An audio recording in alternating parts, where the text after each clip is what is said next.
নমস্কার বন্ধুরা, সুমিস ফুড ক্রিয়েশনসে আপনাদের সকলকে স্বাগত জানাই। আজ বানাবো খুবই নরম, টেস্টি ও হেলদি সাউথ ইন্ডিয়ান রেসিপি চিড়ের উত্তপম। আর তার সাথে খাওয়ার জন্য একটা চাটনিও বানাবো। একেবারে ইনস্ট্যান্ট বানানো হয়ে যাবে এই রেসিপিটা। সকালবেলার টিফিন হোক বা সন্ধেবেলার টিফিন, যে কোনো সময়েই এটা বানিয়ে খাওয়া যাবে। তাহলে চলুন রেসিপিটি শুরু করি। এই উত্তপম বানানোর জন্য আমি একটা পাত্রের মধ্যে নিয়ে নিচ্ছি 1 বাটি চিড়ে। এই চিড়েটা খুবই নরম হয়। বাজারে আরও একটা চিড়ে পাওয়া যায় যেটা একটু শক্ত হয়।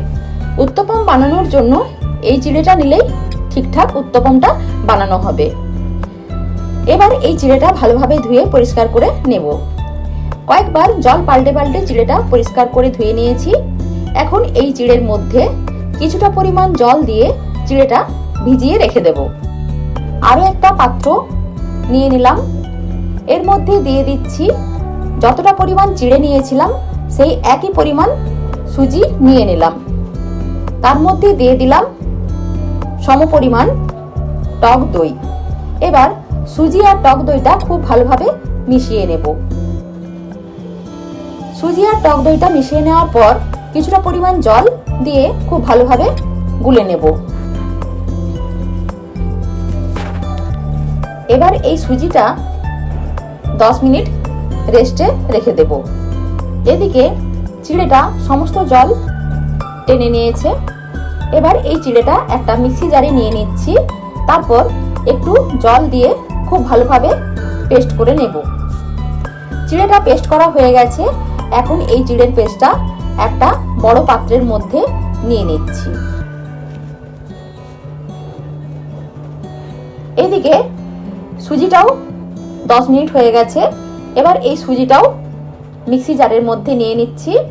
তারপর একটু জল অ্যাড করে পেস্ট করে নেব। সুজিটাও পেস্ট করা হয়ে গেছে। এবার এই সুজিটাও চিড়ের সাথে ওই পাত্রের মধ্যে নিয়ে নিচ্ছি। এবার খুব ভালোভাবে চিড়ে আর সুজিটা মিশিয়ে নেব।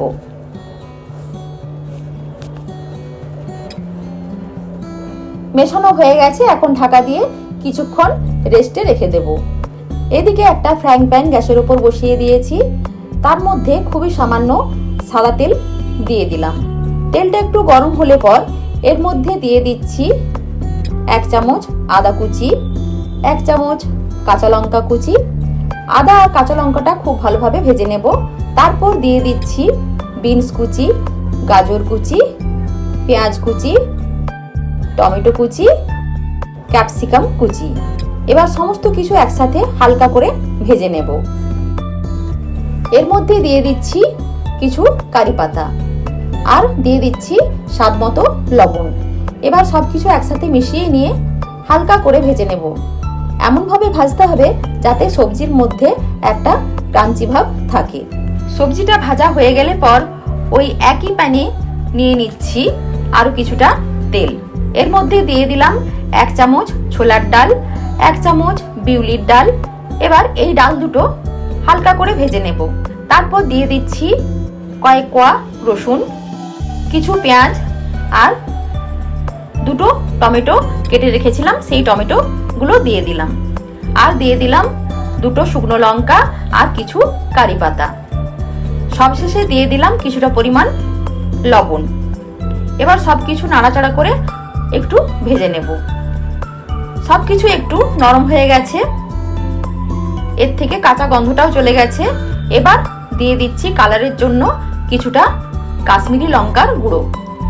একটু মিশিয়ে নেওয়ার পর গ্যাস থেকে নামিয়ে ঠান্ডা করে নেব। ঠান্ডা হয়ে গেছে। এখন এই মিশ্রণটা একটা মিক্সি জারের মধ্যে নিয়ে নিচ্ছি। সামান্য পরিমাণ জল অ্যাড করে পেস্ট করে নেব। মিশ্রণটা আমার পেস্ট করা হয়ে গেছে। এখন একটা পাত্রের মধ্যে মিশ্রণটা ঢেলে নিচ্ছি। চাটনিটা আমার রেডি হয়ে গেছে। এখন এই চাটনির মধ্যে দিয়ে দিতে হবে একটা তড়কা। তার জন্য একটা তড়কা প্যানে নিয়ে নিচ্ছি কিছুটা পরিমাণ সাদা তেল।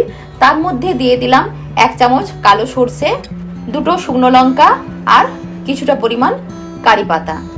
তারপর হালকা করে ভেজে নিয়ে এই তড়কাটা চাটনির মধ্যে ঢেলে দিলাম।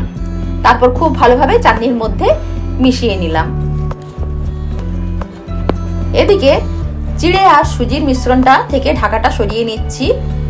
এর মধ্যে এবার মিশিয়ে নিচ্ছি স্বাদ মতো লবণ আর স্বাদ মতো চিনি, আর দিয়ে দিচ্ছি বেকিং পাউডার। এরপর সবকিছু একসাথে গুলে নিচ্ছি।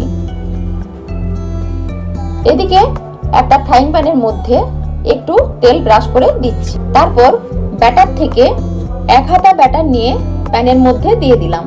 আগে থেকে যে সবজিটা ভেজে রেখেছিলাম সেই সবজিটা ওপর থেকে ছড়িয়ে দিলাম। তারপর স্প্যাচুলা দিয়ে সেট করে নিলাম।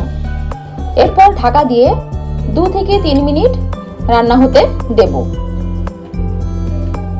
2 মিনিট পর ঢাকাটা খুলে নিয়ে উত্তপমটা উল্টে নেব। উল্টে নিয়ে অপর সাইডটাও ভেজে নেব। ঠিক একইভাবে বাকি উত্তপমগুলো আমি রেডি করে নেব। আমার সমস্ত চিড়ের উত্তপমগুলো তৈরি করা হয়ে গেছে। আপনারাও বাড়িতে এই রেসিপিটি ট্রাই করে দেখুন, খেতে বেশ ভালো লাগে। এই উত্তপম বাচ্চাদের টিফিন বক্সেও দিতে পারেন, আবার অফিসের টিফিনেও দিতে পারেন।